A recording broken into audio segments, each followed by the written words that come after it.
Ouvir falando.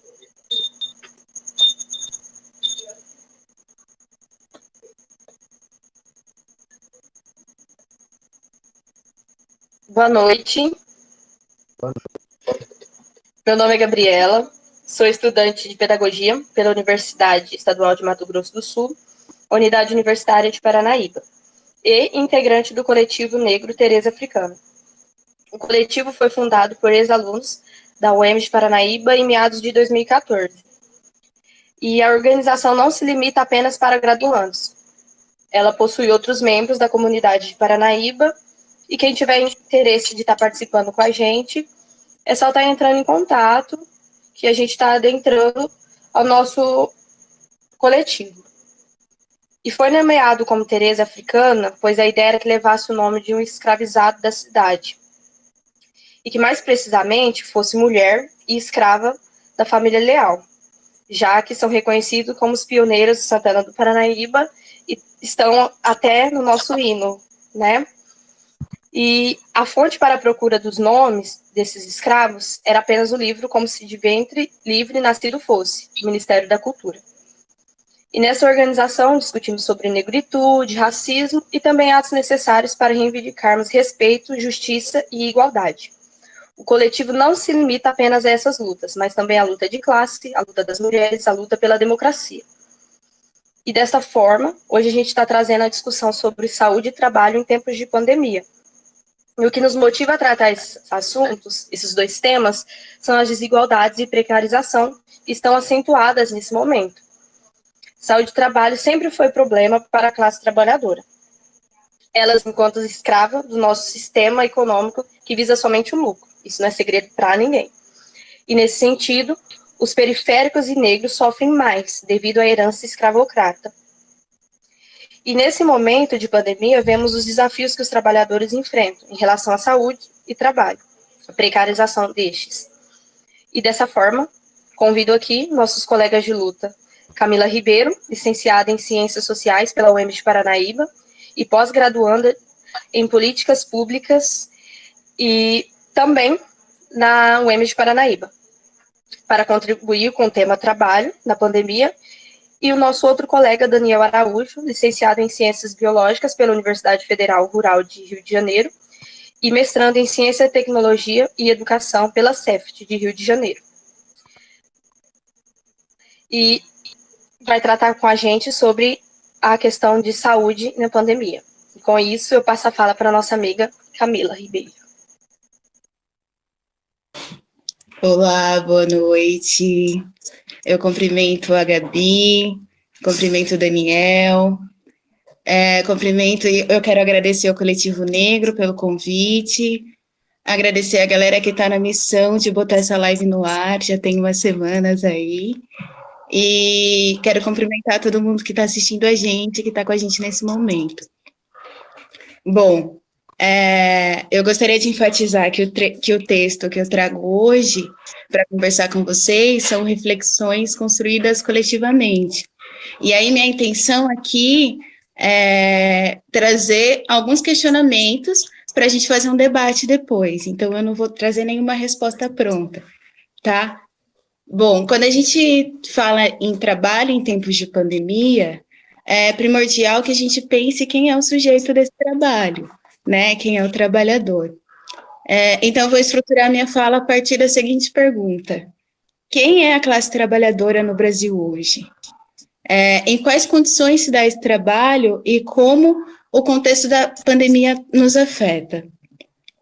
Para isso, eu trouxe alguns dados sobre trabalho e desemprego no Brasil para a gente começar essa conversa. Bom, de acordo com os dados do IBGE, em março deste ano, 40% da população economicamente ativa estava na informalidade, ou seja, não possuía garantias mínimas de direitos trabalhistas.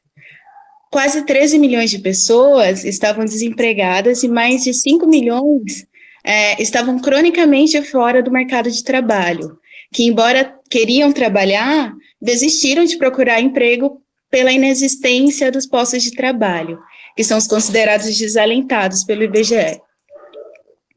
Das pessoas consideradas ocupadas, o IBGE divulgou números essa semana de que no mês de maio 10 milhões de pessoas ficaram sem receber seus salários.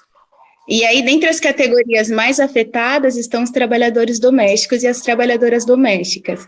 E aí, com ou sem carteira assinada. E aí, além disso, de acordo com o Diese, quase 800 mil trabalhadores formais perderam seu emprego nos meses de março e abril deste ano. E aí, dos trabalhadores formais ocupados nesse período, né? A Associação Brasileira de Saúde Coletiva considerou que os trabalhadores negros possuem 62 vezes mais chances de morrer de coronavírus do que os trabalhadores brancos. E isso acontece por quê? Porque mesmo antes da pandemia, a população negra demonstrou os piores índices sociais no que tange à estrutura econômica, acesso ao mercado de trabalho, padrão de vida, distribuição de renda e educação. E por que é tão importante, né, a gente trazer esses dados e sobre tempo de trabalho nos tempos da pandemia? Ora, é inegável que a pandemia desvela um caráter estrutural e racial historicamente construída, na qual trabalhadoras e trabalhadores negros formam um contingente de força de trabalho que está, em sua maioria, alocada no subemprego ou no trabalho informal. Bom, nesse contexto, a pandemia do coronavírus, assim como estamos vendo, se mostra como uma consequência desse sistema produtivo. Hoje nós batemos a casa dos 55 mil mortos, né? E aí, esse sistema produtivo completamente destrutivo, que trata a natureza, o acesso à saúde e os trabalhadores como mercadoria. E aí, essa é a mercantilização da vida. É isso que nós estamos vendo atualmente. Bom, no início do isolamento, nós tínhamos a falsa ideia de que a doença era, de certa forma, democrática, porque ela alcançaria, sem distinção, a brancos e negros, ricos e pobres. Contudo, com o passar dos meses, a gente observa uma discrepância substancial entre as pessoas que morrem de Covid na periferia e as pessoas que morrem de Covid nos bairros nobres, certo? Por mais que a doença seja democrática, o acesso à saúde não é. Então, os números reforçam mais uma vez que negros morrem mais de coronavírus, e o motivo deles morrerem está nas questões socioeconômicas, como o saneamento básico precário, insegurança alimentar, dificuldade de acesso à assistência médica e o aumento de risco de adoecer e morrer nesse contexto. Então, na América Latina, na África e na Ásia, no sul do mundo, a pandemia se mostra e chega de um modo devastador na periferia do sistema capitalista, atingindo duramente a classe trabalhadora, em especial os trabalhadores negros.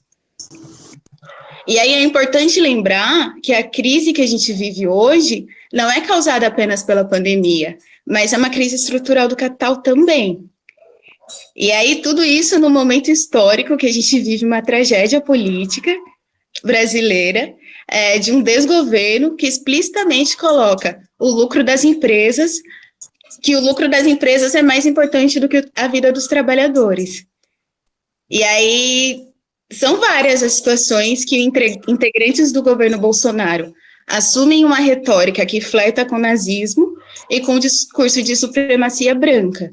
E aí, muitas vezes, isso se dá num campo simbólico, né? Como, por exemplo, a propaganda veiculada pelo ex-ministro de Cultura Roberto Alvim, ou quando o Bolsonaro tomou um copo de leite durante uma entrevista. E aí, por mais que isso não seja de uma forma explícita, essas ações demonstram o discurso da supremacia branca que está afinado a um projeto político e econômico, que visa desenvolver a economia a partir da morte da população periférica, determinando assim quem são aqueles que devem morrer e aqueles que devem viver nesse período de pandemia. E aí, eu considero que todas essas medidas adotadas pelo governo Bolsonaro desvelam um caráter estrutural do racismo, né? E as relações de trabalho ganham centralidade nesse debate.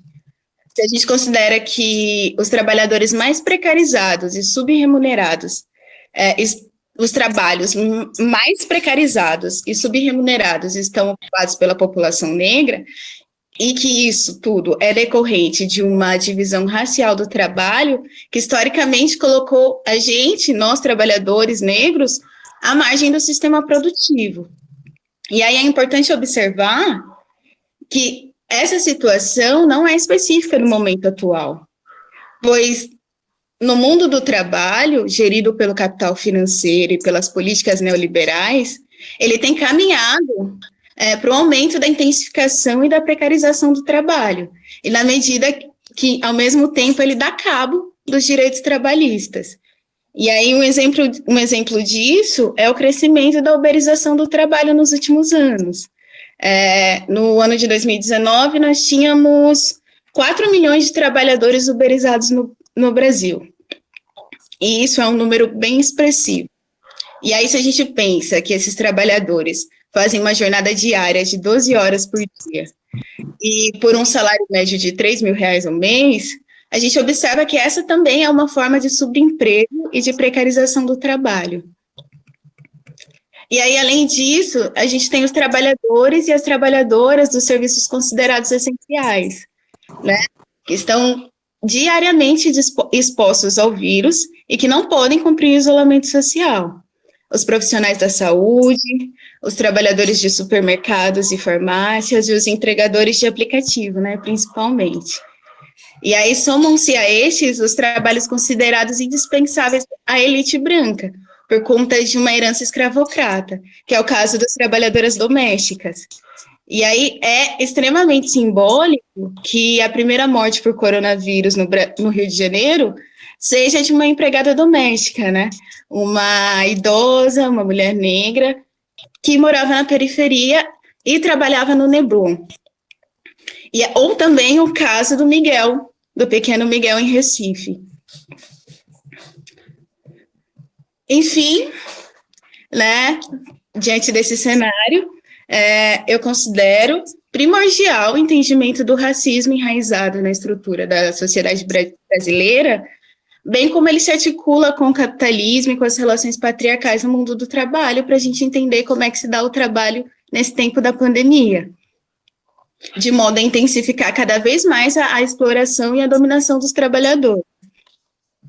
E aí, essa imbricação entre racismo estrutural, capitalismo e patriarcado é extremamente decisivo para a gente compreender como é que a classe trabalhadora, os trabalhadores negros, estão sendo afetados pela pandemia. E, principalmente, como ele afeta as mulheres trabalhadoras, em especial as mulheres negras. E aí, diante desse cenário, o que fica para nós, né?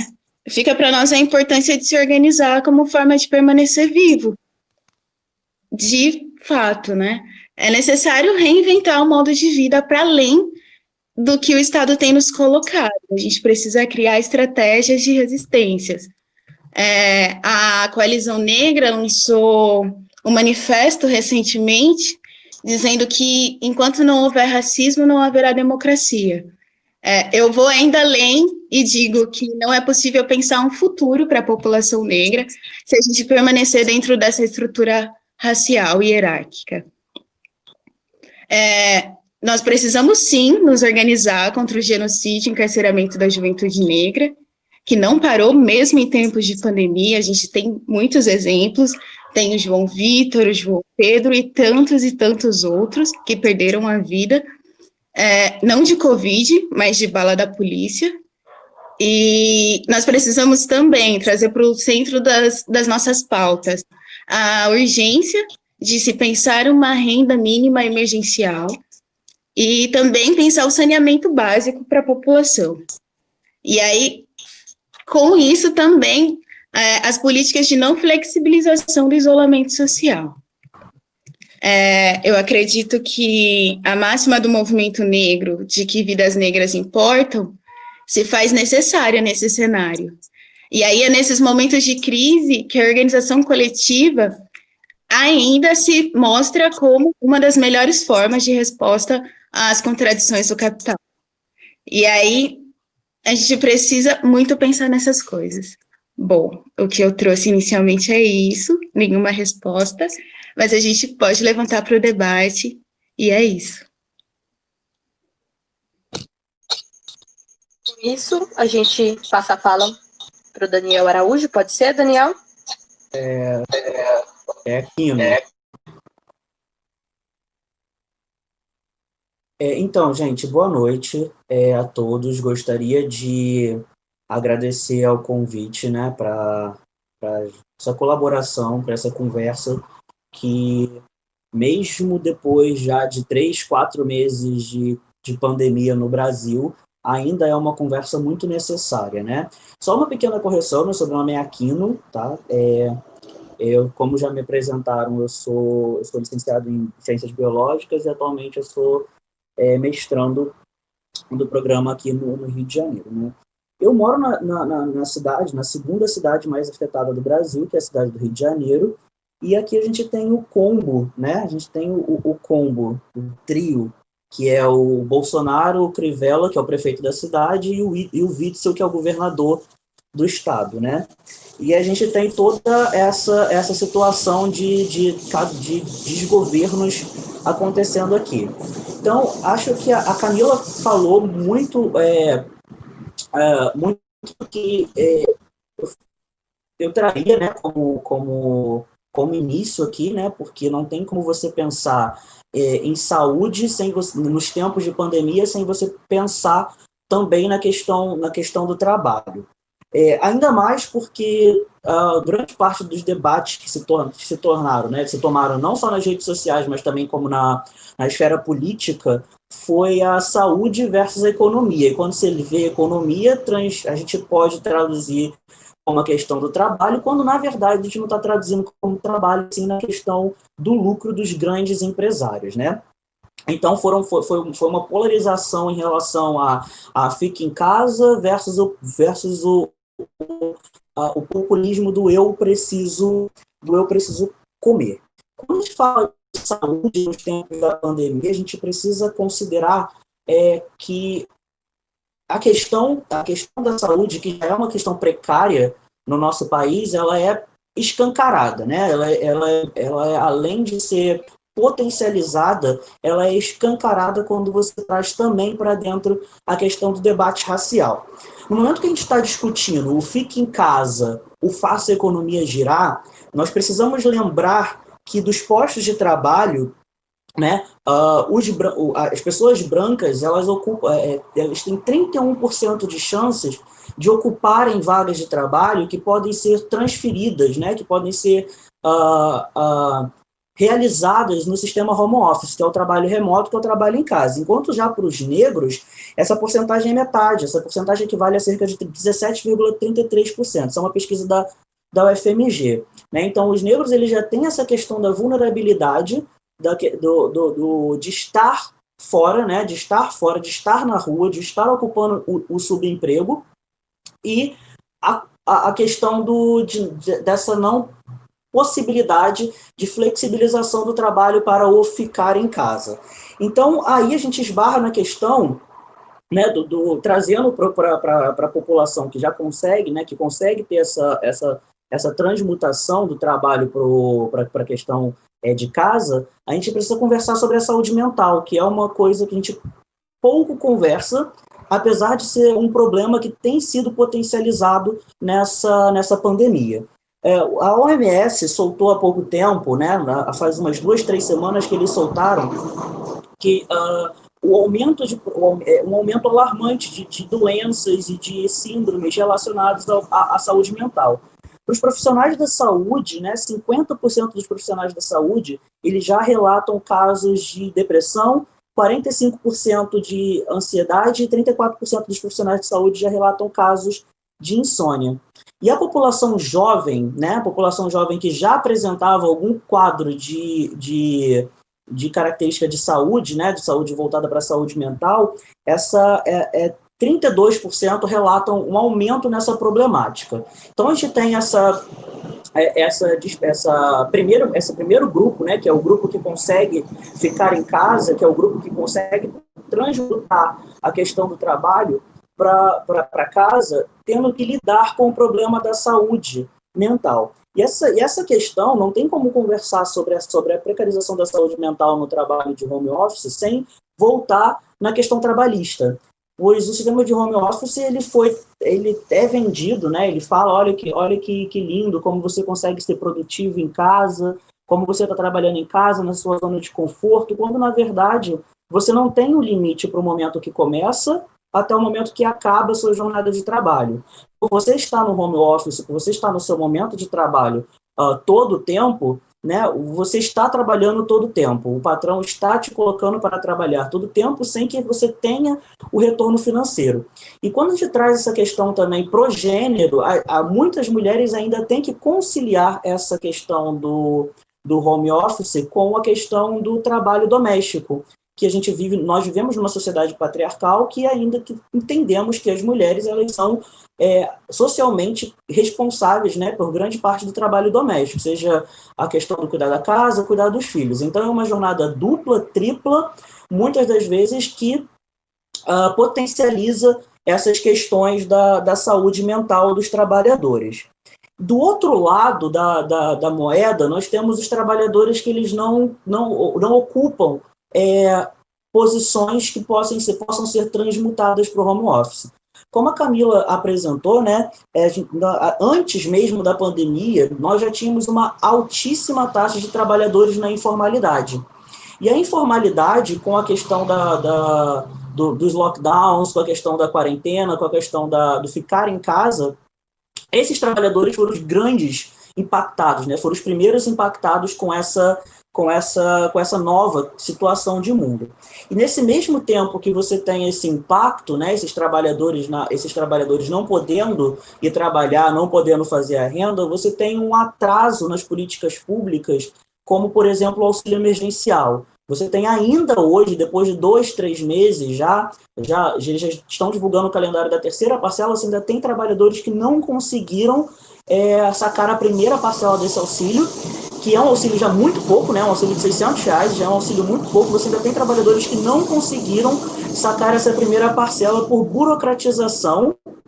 E também temos que levar em consideração que foi um processo informatizado, quando a gente está num país que apenas 48% da população tem acesso à internet.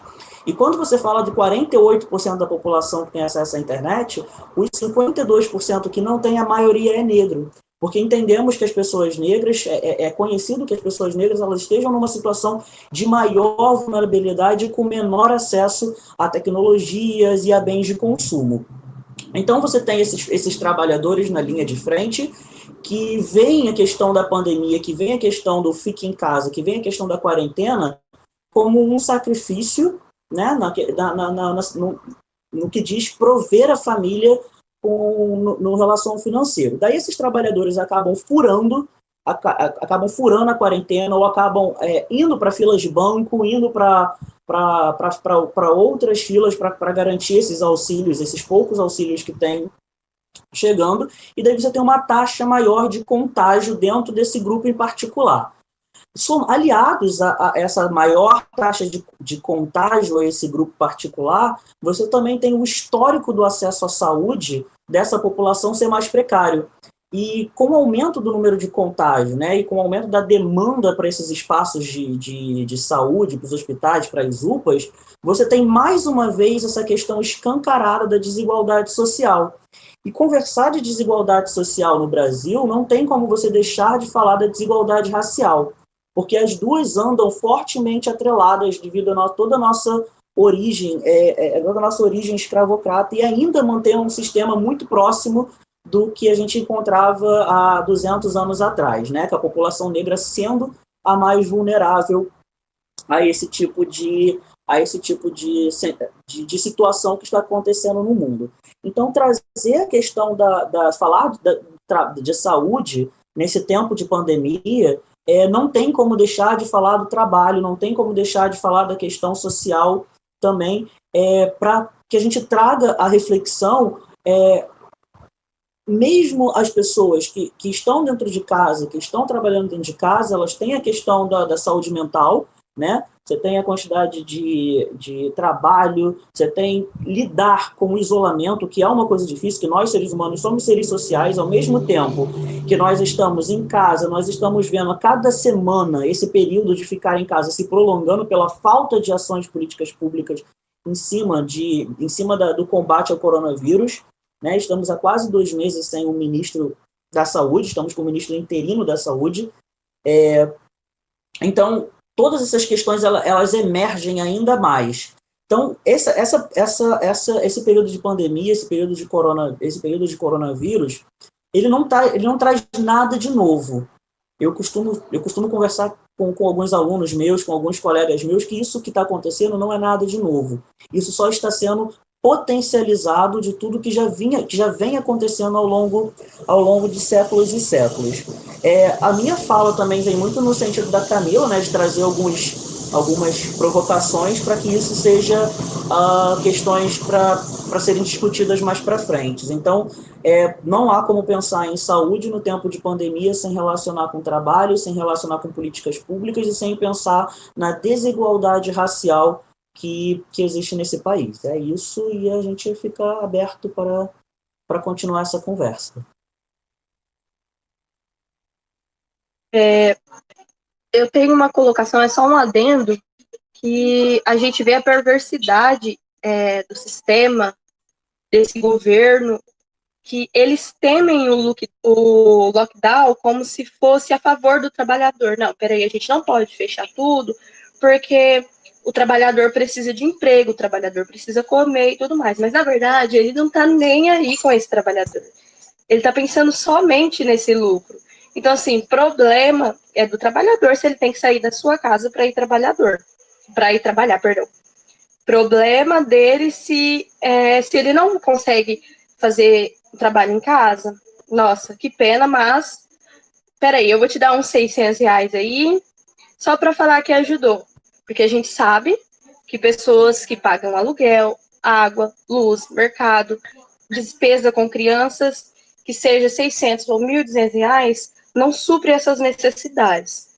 Aí, socam o EAD goela abaixo para as crianças, para os estudantes, para os universitários, e tá tudo bem. E tá tudo ok. Então, eu vejo também isso, o trabalho e a saúde, eles não podem se desvincular. Um leva ao outro, né? Então, se alguém tiver alguma colocação, eu não olhei no YouTube para ver se alguém fez algum questionamento, mas eu acho muito relevante. Aqui, Valéria. A vida dos trabalhadores não importam para esse governo, e eles fazem uma falsa dicotomia, morrer de Covid ou morrer de fome. Exato. Resume essa minha fala. Lucas?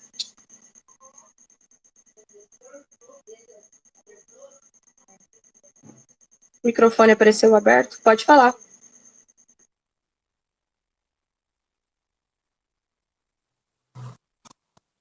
Eu não consigo ouvir, Lucas.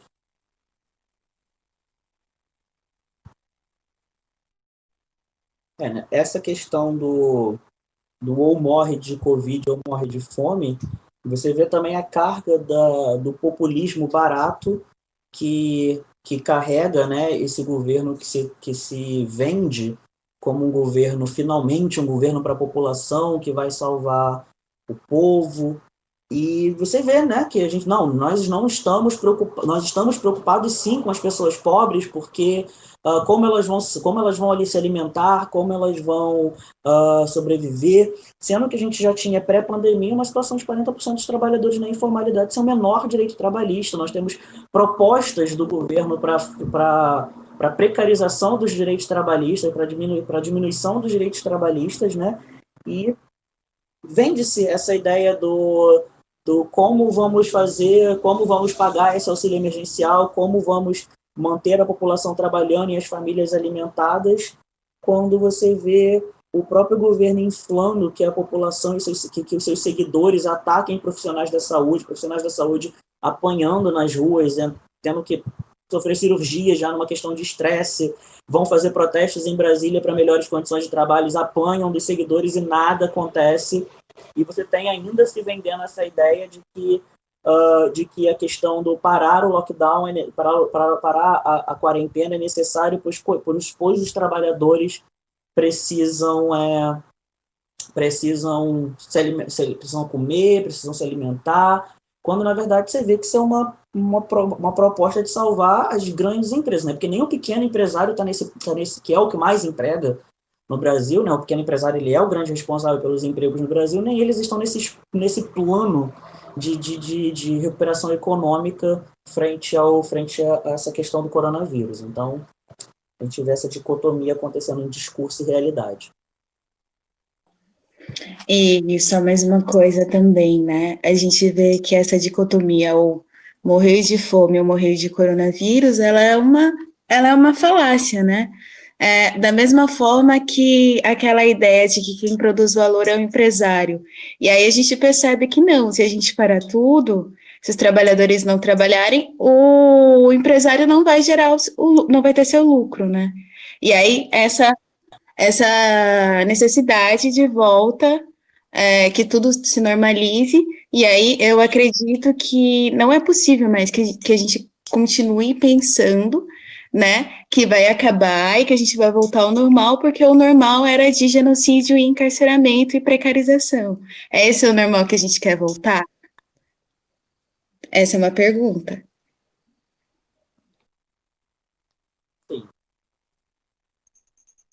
Lucas, você quer falar?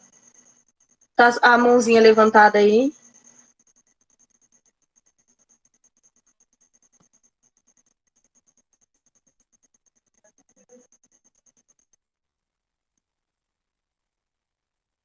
Bom, enquanto você se resolve aí, Oi?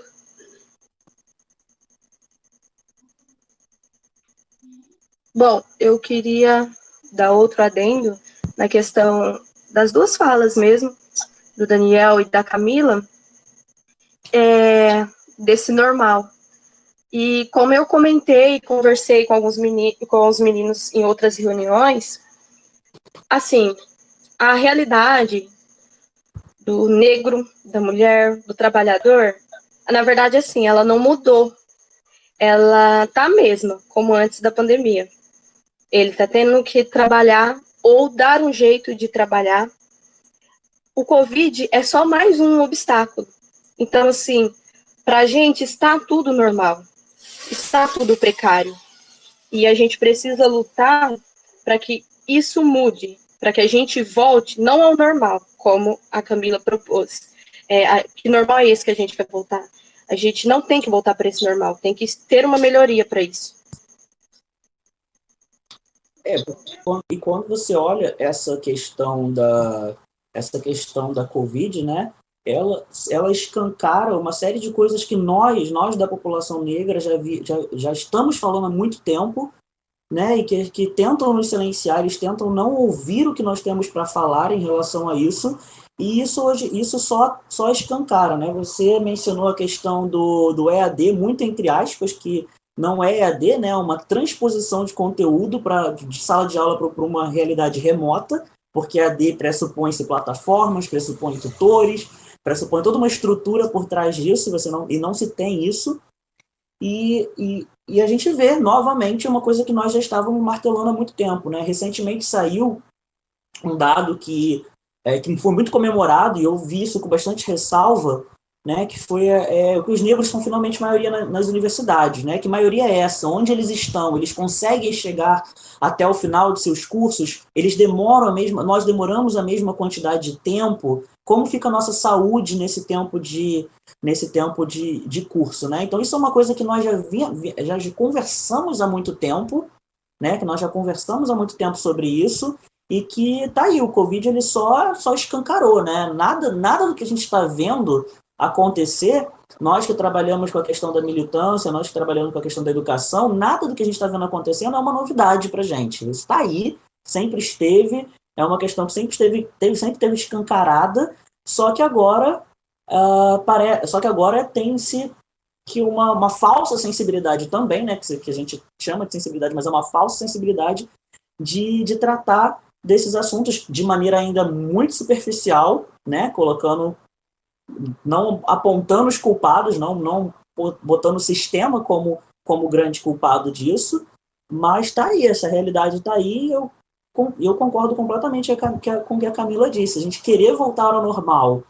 depois desse sacode que o planeta está dando na gente, eu acho que é querer voltar à questão do nos silenciar quanto pessoas negras que têm pouco acesso à saúde, que têm pouco acesso à educação, e quando tem é muito mais precário, muito mais difícil do que a população branca como um todo, né?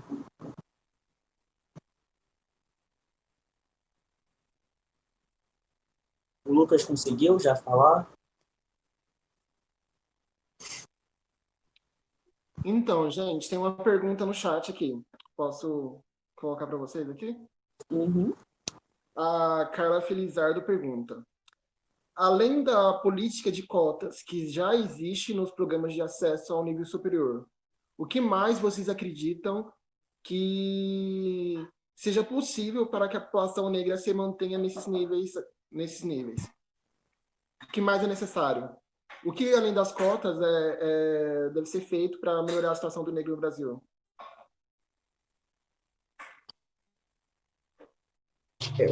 Quem começa? São muitas coisas. Eu posso falar? Pode começar. Redistribuição. Se tem uma coisa que a gente não teve no Brasil, foi redistribuição, certo? Não adianta só a gente reconhecer que o negro faz parte da sociedade brasileira, não adianta a gente apenas reconhecer que há uma desigualdade racial no Brasil, que há uma desigualdade de classe, que é racializada. A gente precisa, além do reconhecimento, a redistribuição. E aí, esse é um longo debate, é um debate bem grande, mas, assim, só a política de cotas ela é efetiva, ela já se mostrou efetiva, né? Nós temos avaliações que a política de cotas ela é efetiva, mas só ela não basta. A gente ainda está entre os países que mais mata e encarcera a população preta no mundo, né? Os nossos jovens negros continuam morrendo. E é isso. E a gente precisa, assim, a política de cotas ela é importantíssima, né? Porque ela visa a democratização do acesso, mas aí a gente acho que essa é a grande palavra, né? Acesso, né? O que se faz depois desse acesso é uma coisa que a gente precisa conversar, debater e garantir o pós-acesso a esses espaços. Porque o que acontece, né? Porque só garantir que essas pessoas estejam lá, quando a gente está falando de cotas, né, para o ensino superior ou para pós-graduação, por exemplo, garantir só que essas pessoas estejam lá, a gente invisibiliza também uma série de outros pormenores. A universidade pública, ela é pública, mas ela também é muito elitista, né? Como a Camila estava falando, né, a gente ainda estamos num país que encarcera e mata muito negro. Quem chega à universidade é um grupo muito pequeno. É um grupo muito pequeno que, às vezes, dentro da nossa bolha, a gente acaba deixando de enxergar todo mundo que está fora desse grupo dentro dentro das universidades, dentro da pós-graduação, ainda menos, né? Para pós-graduação, esse grupo é ainda menor que chega lá. Para além das políticas afirmativas, né, para além das políticas de cota, é necessário que se olhe também para a permanência desse negro, dessa mulher negra dentro da universidade, dentro da universidade, dentro de programas de pós-graduação. Porque eu falo pela minha própria experiência, eu sou anterior ao regime de cotas, né? Eu sou anterior a isso. Eu entrei na universidade antes desse regime, mas eu senti na pele o que era estar num espaço de elite, sendo que você não fazia parte daquela elite. Então, você não tem o mesmo acesso aí a congressos que são caros, que demandam viagens, que demandam você se dedicar àquilo, você tem que conciliar a universidade com o trabalho, o que causa inúmeros problemas de saúde, que causa uma precarização, inclusive, da sua dedicação ao tempo de universidade. Isso a gente não vai, isso não quero nem entrar no quesito de mães universitárias, né, de mulheres que são mães dentro da universidade ou dentro de programas de pós-graduação, que isso ainda é muito mais potencializado pelo fato da sociedade ainda enxergar na mulher que estuda, a mulher que trabalha, uma coisa ruim, pois ela está saindo, está deixando o filho de lado para focar nela, o que não pode acontecer, que isso é inaceitável na sociedade. Não cabe a mim, eu não sou mãe, não sou pai, trazer essa experiência, mas eu acredito que para além dessas políticas de cota, né, quando a gente está falando só da questão da universidade, né, porque eu acho que isso é muito mais profundo, eu acho que vai muito no que a Camila realmente disse, que é a questão da redistribuição, porque quando a gente volta atrás, a gente vê que quando houve, né, a libertação, quando houve a abolição da escravatura, não houve uma absorção desses ex-escravizados na sociedade, pelo contrário, eles foram completamente marginalizados e tratados como tá ali e largados socialmente à própria sorte. E hoje, né, você participa, tem-se um debate de falar, de reconhecer a população negra, sendo que a gente não está completamente incluso dentro da sociedade, estamos marginalizados dentro dessa sociedade, né? Mas aí, trazendo só, né, ali na questão da educação e do acesso à educação, respondendo a Carla, eu acho que para além da política de cotas é você pensar em ações que garantam a permanência do negro na universidade, não apenas o acesso, porque a gente precisa dar uma olhada, a gente precisa olhar também para o pós-acesso, né? Eu acho que é muito disso. Agora, como isso vai ser feito, isso vai depender de uma série de debates e das necessidades que a população negra como tem, né, ao entrar na universidade, porque o homem negro ele tem uma demanda diferente da mulher negra, que tem uma demanda diferente da mulher mãe negra, e por aí vai. Então, todo esse tipo de debate e pormenores eles devem ser considerados para que haja políticas públicas de permanência nesses espaços, para além do acesso. Eu quero dar uma contribuição também a respeito dessa pergunta, e tem mais um outro comentário aqui da Valéria, que traz as políticas de permanência para os estudantes cotistas. Eu faço uma pesquisa sobre o universitário trabalhador na sua questão de permanência e desempenho. E mais um desses desafios para esses alunos trabalhadores, para esses alunos negros cotistas, é a questão da universidade não ser para a gente. A universidade é elitista. Tem um texto bem bacana, de Maurício Trachtenberg, da delinquência, a delinquência acadêmica. A universidade, ela não está nem aí com a gente. Nós temos políticas públicas graças a lutas. Então, assim, essas lutas, graças aos nossos antepassados e tudo mais, só que a gente também não pode desviar o olhar que muitas delas são aprovadas porque algumas dessas pessoas em situações inferiorizadas precisam formar, porque elas precisam ocupar alguns meios de trabalhos mais precarizados também. Então, assim, ela é elitista, beleza.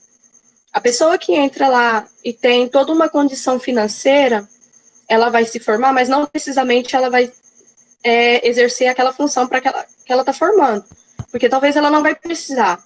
Mas eu preciso, entendeu? Então, assim, ok, nós precisamos que a Gabriela ou o Daniel ou a Camila exerça aquela função. Então, peraí, é difícil para eles o acesso. Ok, vamos dar acesso. É difícil para eles permanência, beleza. Então, a gente precisa auxiliar a permanência para alguns. A gente precisa de algumas pessoas inferiorizadas com uma mão de obra qualificada. Então, é mais um desafio que a universidade perca essa estrutura elitista, que ela seja de fato para nós. Então, eu acho que assim que ela mude essa estrutura, essa predeterminação que ela está, a gente consegue sim a ocupar mais espaços, a permanecer real, não só a permanência de estar ali naquele espaço, mas de se formar enquanto pessoa, a sua consciência humana, a sua emancipação humana. A universidade emancipa, ok, mas ela não está para isso. Ela está para formar mão de obra qualificada.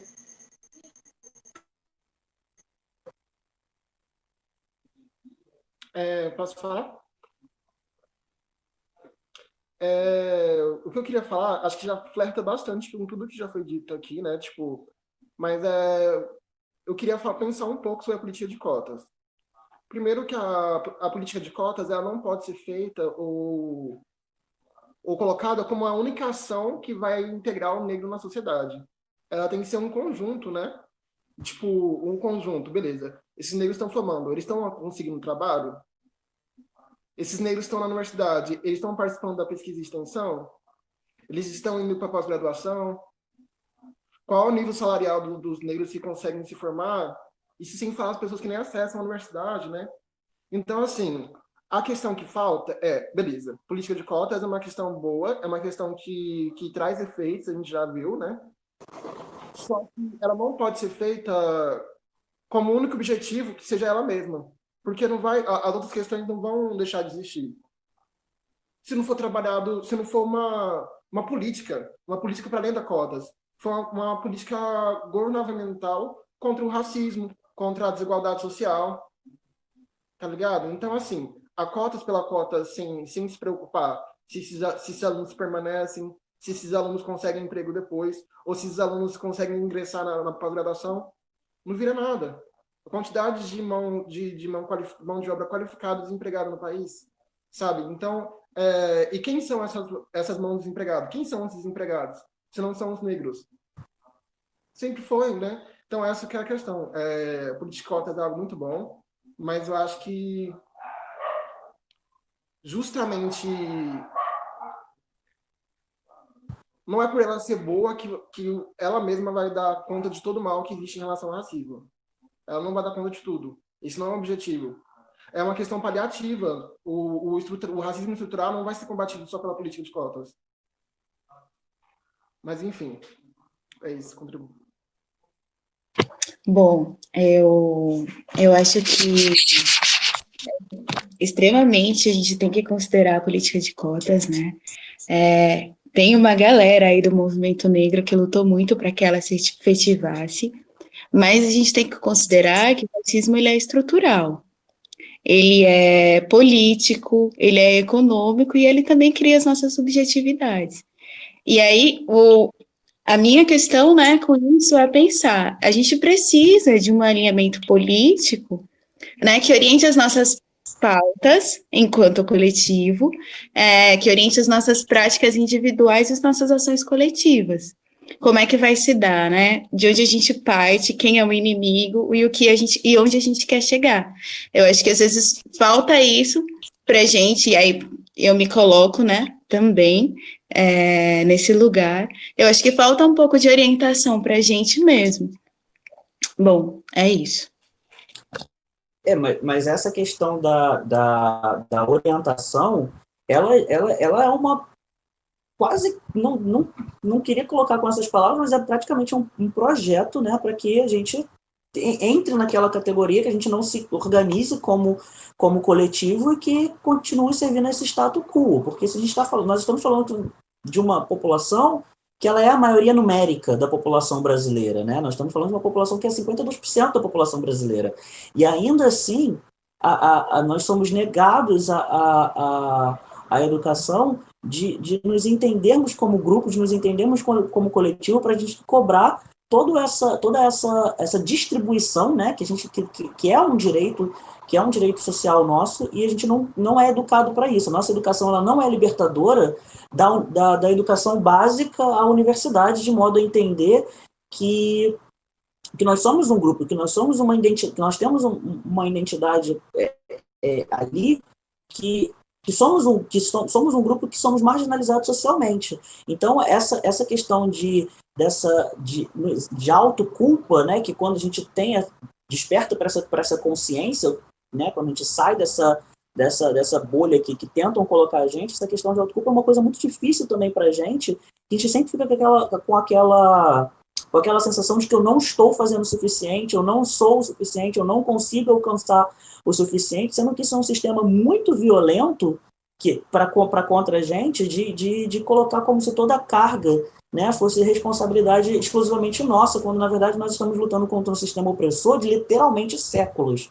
E isso é muito sério, isso é muito sério, que afeta a nossa existência, né, como pessoas, e também afeta a nossa saúde e a nossa própria capacidade de organização política e social, né, porque a gente está ali falando, não sou suficiente, olha tudo que eu tento fazer, tudo que eu tento representar, e quando a gente olha para os lados, ainda está numa situação ainda muito longe da ideal, né? Então, assim, eu não consigo pensar em nada que seja efetivo que não venha da base, que não venha da construção de identidade da base, para que a pauta identitária ela seja muito maior, ela seja muito mais complexa do que ter um negro no Ministério da Saúde, no Ministério da Educação, por exemplo, do que ter um professor negro, por exemplo. É importante, a representatividade ela é sim importante, mas a gente precisa estender, né, essa questão do debate racial para muito além só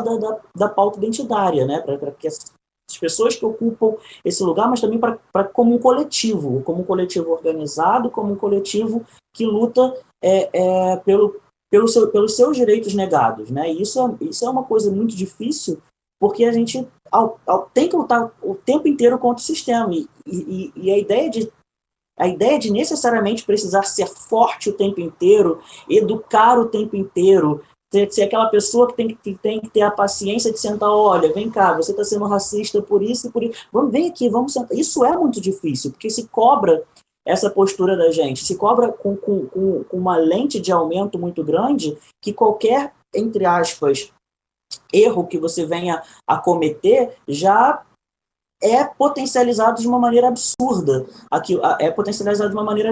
Como se uma pessoa ali, né, estivesse representando e fazendo tudo. Então, ao mesmo tempo que a gente tem essa consciência, é muito difícil lidar com isso tudo, né? É quase quem não enlouquece, quem não fica mal com toda essa situação. É muito difícil, é praticamente impossível não ficar mal com toda essa situação quando você está lutando contra um sistema de séculos e séculos.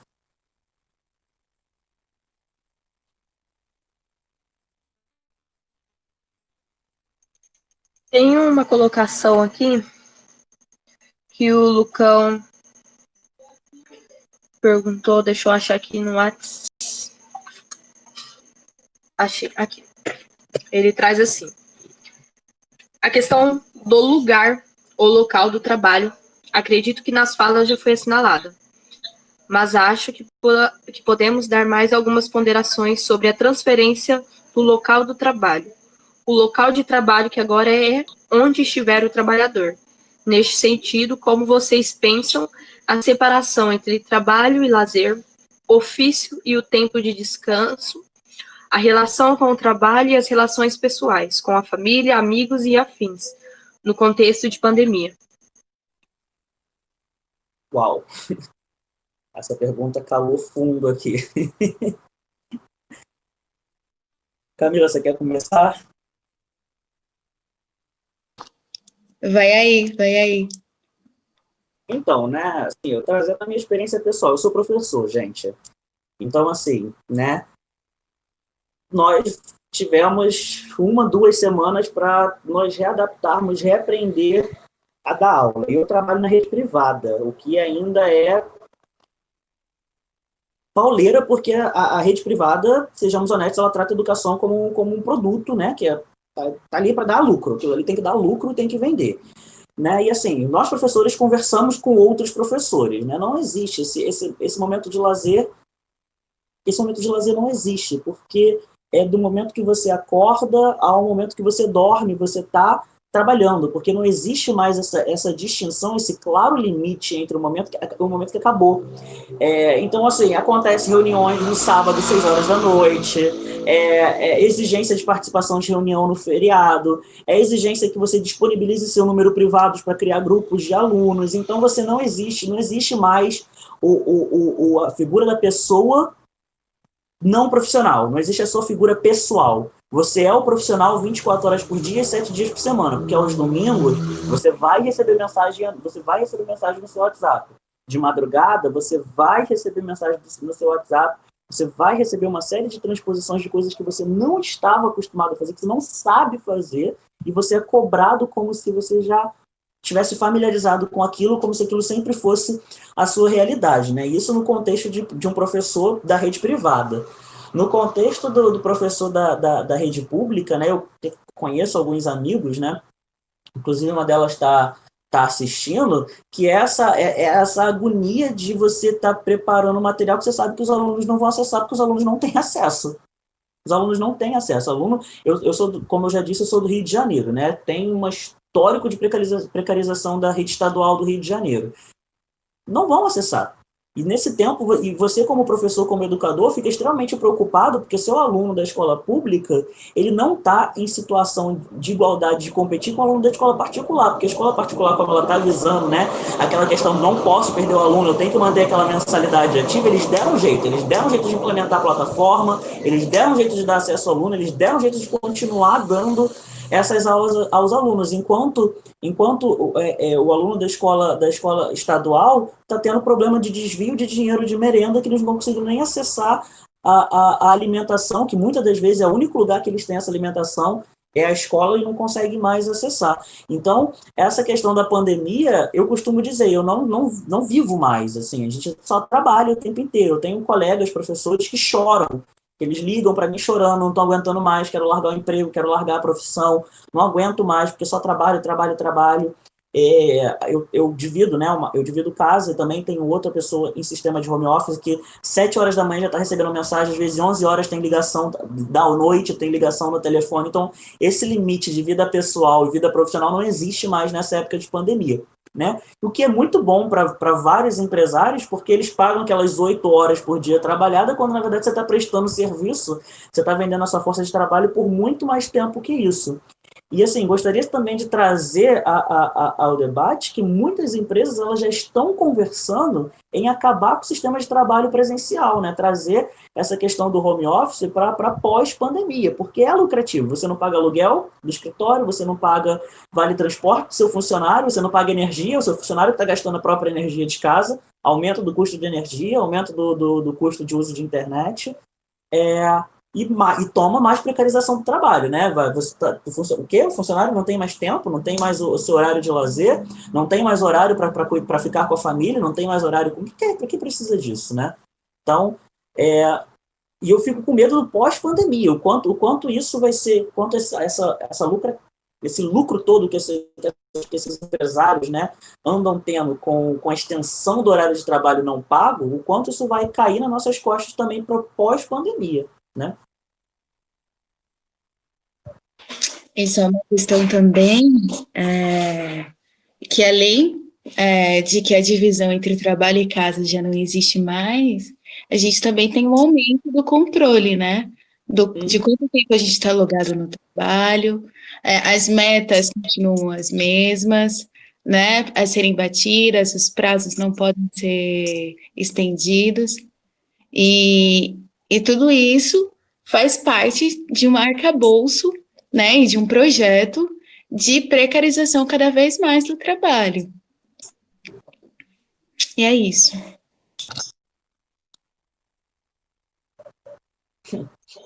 Daniel, pode falar, Daniel. Não, é que eu acabei de ver um comentário, o comentário aqui da Valéria, que são coisas que a gente acaba não pensando, né? Que eles estão economizando com água, energia, papel higiênico, que é uma coisa que são pormenores que a gente acaba não pensando, e isso fica nas nossas costas. Nós como professores da rede privada, estamos começando a nos organizar, pelo menos nos locais que eu trabalho, para a questão da cobrança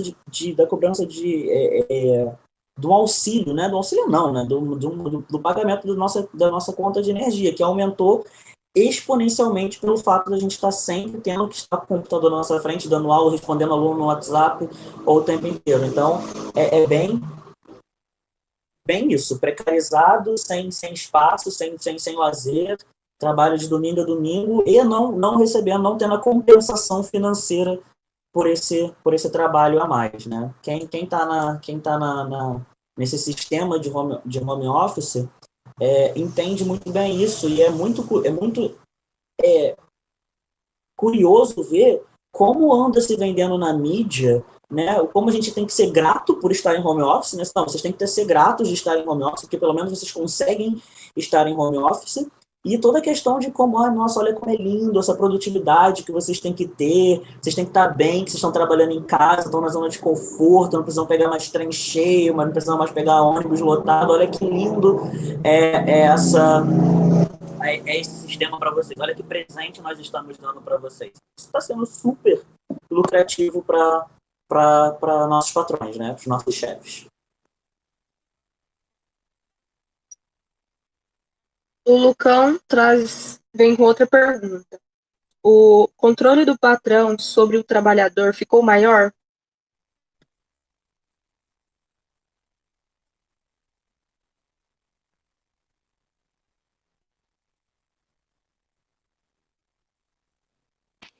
Eita, que pergunta, hein? Eu fico aqui pensando, né? De que trabalhador a gente está falando, né? A gente pensa as trabalhadoras, né, que são mães e que tem que dividir a sua rotina, né, entre cuidado de casa, cuidado de filhos e trabalho, mesmo que home office, o controle da produtividade nesse período de home office não vai ficar só entre as 7 da manhã e as 5 da tarde. Vai passar a perdurar a vida dessa pessoa. Então, eu acredito que sim, o controle pode sim ter aumentado nesse período de isolamento e de trabalho remoto. Vende-se a ideia de que esse controle que ele não é tão efetivo, né, pela situação de que você está em casa, não tem gente te olhando o tempo inteiro, mas é o que falaram, as metas a atingir continuam as mesmas. E esse controle está maior porque você perde o seu espaço individual, o seu espaço pessoal você perde.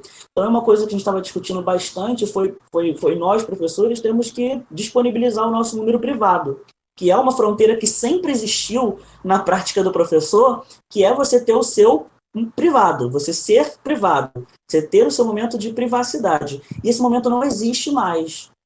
Então, esse controle aumenta porque, por exemplo, se o seu chefe te manda uma pergunta, te manda uma atividade para fazer fora do seu horário de trabalho, e você está lá com aquele onlinezinho no WhatsApp, e ele está vendo, olha, você não está fazendo, mas você está online, por que você não está fazendo? Por que você não está fazendo? Você não foi na reunião fora do seu horário normal de trabalho, por quê? Esses questionamentos aparecem, né? A pessoa vai marcar reunião no feriado, né, para a gente trabalhar para uma reunião de trabalho no feriado, ou completamente fora do nosso horário formal de trabalho, e somos ainda questionados por que você não estava nessa reunião. Por que você não apareceu nessa reunião? Por que você não está produzindo tanto?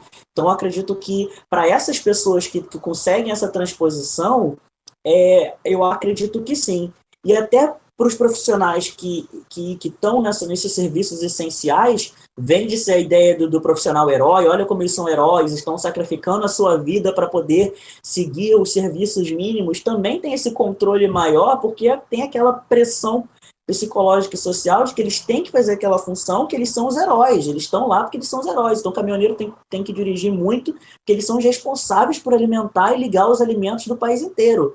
A caixa de supermercado tem que estar ali feliz o tempo inteiro trabalhando, não pode se estressar, porque ela é uma heroína, ela está ali na função de heroína, né? Está trabalhando como se fosse um herói. Então, eu acredito que sim, essa questão aumenta e a gente percebe isso só pelo clássico hora da entrada e hora da saída não existir mais.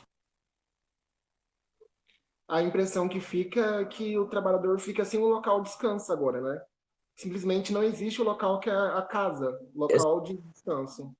Porque a casa passa a ser o seu trabalho, ela deixa de ser o local que você que você não é o você trabalhador, né? Ela passa a ser o seu local trabalhador. Então você senta na sala, é seu local de trabalho, você vai para o seu quarto, é seu local de trabalho. Tudo na sua casa passa a ser para o seu local de trabalho. É um controle gigantesco que tem ali sobre o seu próprio espaço pessoal. Mais uma questãozinha.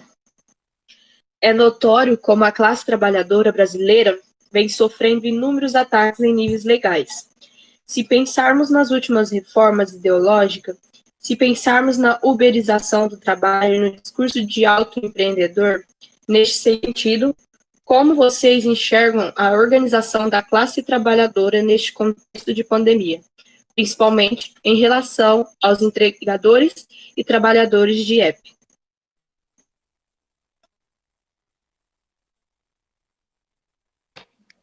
Bom, eu acho que a luta, ela se faz necessária, né? Então, quando a gente vê a galera indo para a rua e gritando "Vidas negras importam", é um grito que diz assim, gente, olha, a gente já não espera mais nada do Estado além da morte. Então, é necessário criar outras formas de existência.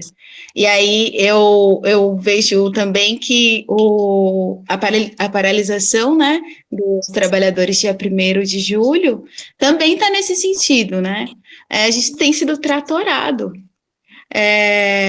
a todo momento, e a gente só tem perdido cada vez mais direitos. Então, faz-se necessário que a gente se organize e que a gente vá.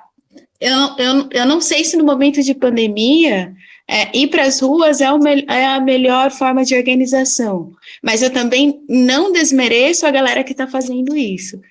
Mas é necessário que a gente se organize, que a gente crie estratégias de resistência, seja no nosso trabalho, seja no nosso bairro, seja na nossa escola. É necessário, não dá para ficar parado, né? Porque é isso, eles combinam de nos matar, mas a gente combina de não morrer. E aí, a forma de não morrer é a luta. Eu não vejo outra forma.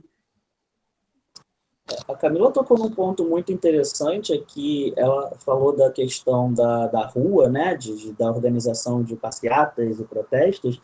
Esse momento, isso volta novamente à questão do controle, né? Você está na questão da pandemia, é uma questão, é um momento muito benéfico para esses empregadores, porque essa organização física, ela fica meio que bloqueada por conta de termos um inimigo invisível pro lado de fora, né? E ao mesmo tempo que se vende o tempo inteiro a ideia de que sorria, pelo menos você ainda tem seu emprego. Então a gente tem aquele medo de perder o emprego e ver o que vai acontecer depois, porque nós estamos falando de pais de família, nós estamos falando de mães, de pais que precisam desse sistema ainda, precisam desse trabalho para manter, inclusive para caso adoeça, para algum membro da família adoeça, ter como manter questão da saúde desse membro da família, mas ao mesmo tempo você está bloqueado de ter uma participação, de ter uma organização, porque você não pode ir para fora.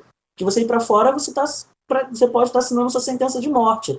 Então é uma situação muito benéfica de controle, porque ao mesmo tempo que você está lá, porque você precisa estar lá trabalhando, você está aumentando, você está acabando se sujeitando a pegar 2, 3, 4 tem muito professor pegando aluno particular, porque as escolas reduziram a quantidade de hora-aula e muitos professores ganham hora-aula, e falaram da uberização do profissional.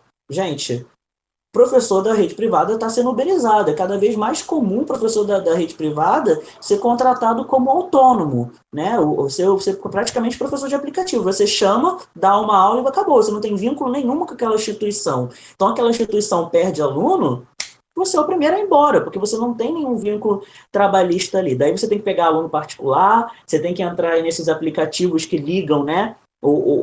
Aí você, mais a questão da uberização de novo, você cria uma conta aqui, cria uma conta ali, para ligar aluno, na qual o aplicativo leva boa parte do dinheiro que você tá ganhando ali, você mais horas de trabalho, porque a gente precisa lembrar também que o professor ele não trabalha só dando aula, tem toda uma questão de planejamento por trás, que demora muito para ser feito até aquele momento aula, e vai indo, e ao mesmo tempo que a gente precisa se organizar, a gente está com medo de e se eu for me organizar, o que vai acontecer comigo? O que eu vou estar trazendo para dentro de casa no momento que eu vou para fora? E se eu não trabalho? Como é que o meu filho, como é que minhas contas vão ser pagas, como é que meu filho vai comer? Então, é uma situação muito complicada que a gente se vê numa situação de que é fácil, muito, entre aspas, fácil de nos controlar, porque a gente tem uma situação muito atípica acontecendo no mundo, né?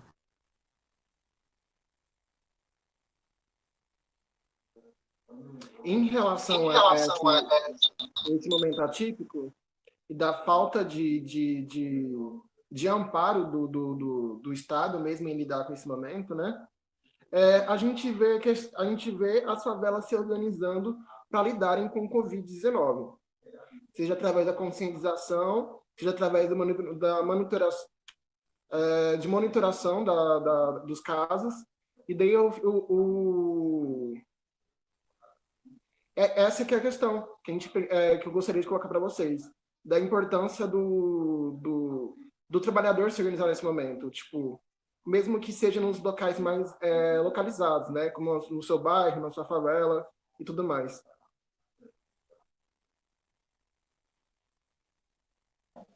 Eu acho que todo espaço é válido. O espaço das redes sociais, esse que a gente está ocupando agora neste momento, para trazer as nossas demandas, né? Trazer as nossas inquietudes e as nossas reivindicações é um espaço válido. Eu acho que a gente precisa mesmo criar formas, para além de ir para a rua, né? Principalmente nesse espaço, porque o cuidado com nós e com os nossos também é importante, né? Eu acho que a maior resistência que a gente pode fazer nesse momento é permanecer vivo, né? E eu acho que todos os espaços realmente eles são importantes, principalmente as redes sociais também, mas não apenas. A gente precisa criar outras formas de fazer a luta. Sim, porque a gente precisa democratizar também essa luta, porque no momento que a gente entende apenas as redes sociais como um instrumento, nós estamos excluindo uma boa parcela da população, né? E aí o Daniel fez uma fala relacionada à organização dentro dos coletivos de comunidades, né? Gente, eu sou novamente, né? Eu falo, eu sou do Rio de Janeiro, e há uns 2 dias atrás saiu um dado, né? Que nós batemos o recorde de violência policial. Então, o favelado, ele está lutando contra o vírus, mas ele também está lutando contra muita outra coisa ali, porque desde janeiro de 2019, o favelado está lutando, inclusive, contra o próprio governador entrando no helicóptero para dar tiro para baixo. A torta e a direita, a governador do estado dentro de um helicóptero fazendo isso. O favelado, ele está lutando ao mesmo tempo contra o vírus, ele está lutando contra operações policiais que jogam 72 tiros dentro da casa de adolescentes que estavam brincando. Então, assim, a luta nas comunidades é uma coisa que ainda é muito maior do que somente a luta contra o vírus, né? Tem toda uma luta de sobrevivência para além de contra o vírus. E a gente está falando de espaços, né, que são historicamente excluídos do poder público. E essa exclusão continua acontecendo. Os testes de Covid-19 não sobem morro. As políticas públicas de saúde não vão subir o morro.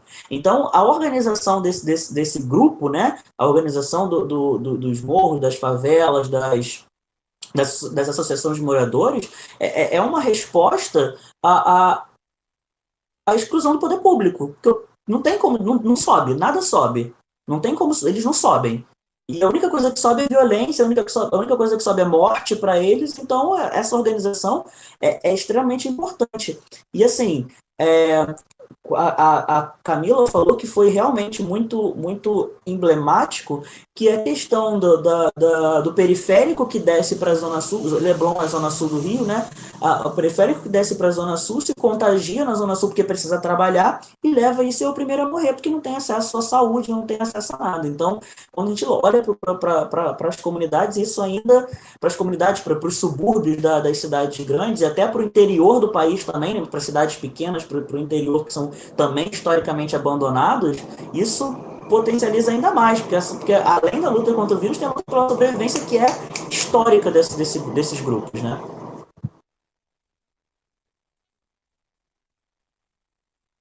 Então, alguém tem mais alguma fala, agradecimentos, porque nós vamos estar caminhando aqui para o fim, para fechar a live. Mais alguma colocação, meninos, meninas? Acho que é isso. Quero agradecer a galera que está acompanhando a gente até o momento. E sobre essas formas de resistência e como é possível. E é possível. Estamos aqui vivão e conscientes, já dizia Racionais, não é mesmo? E é isso, muito bom, galera. Gratidão mesmo por me chamarem. Precisamos, tamo aí. Também gostaria de agradecer ao convite, né? Mesmo estando em horários diferentes, né? Que a gente tem até fusos horários diferentes acontecendo aqui. Foi uma troca muito positiva, e também ver a galera participando e trazendo perguntas e trazendo as suas vivências também foi muito interessante. Então, muito obrigado pelo convite, foi muito enriquecedor para mim como pessoa. Espero que tenha sido também, de certa forma, oferecido alguma contribuição a quem assistiu. Gente, eu agradeço a vocês, a contribuição de vocês, Camila, que eu já conheço, amo de paixão. Daniel, perdão, eu não sei porquê, na minha cabeça ficou gravado Araújo e tá aqui, Daniel aqui, não me perdoa. Mas um prazer te conhecer, tá? Espero que a gente esteja aí conversando mais vezes, discutindo mais vezes, e que as coisas melhorem para nós. E antes de eu finalizar aqui, eu queria lembrar o pessoal que dia 3/7, dia 3 de julho, semana que vem já, teremos outra live sobre antifascismo e antirracismo com o nosso colega Lucas Mello e o professor Dr. Ailton Souza, tá? Então, eu agradeço. E faço uma chamadinha também para o pessoal que queira participar conosco, estar discutindo, conhecendo o coletivo. Nós temos uma página no Facebook, Coletivo Negro Tereza Africana, e também no Instagram, tá? TH Africana. Mas se vocês não acharem, pode estar lá me procurando, Gabriela Franco nas redes sociais, tem a Camis, tem o Lucão, tem o Daniel, então não tem erro. Vocês podem, eu não sei, eu acho que não tem como entrar em contato no YouTube, mas só procurar lá, Gabriela Franco, vocês vão achar. A gente está passando para vocês os links, tá? Muito obrigado por participarem, pelas perguntas, pelas ponderações nos comentários. Um beijo, se cuidem, viu? Tchau, tchau.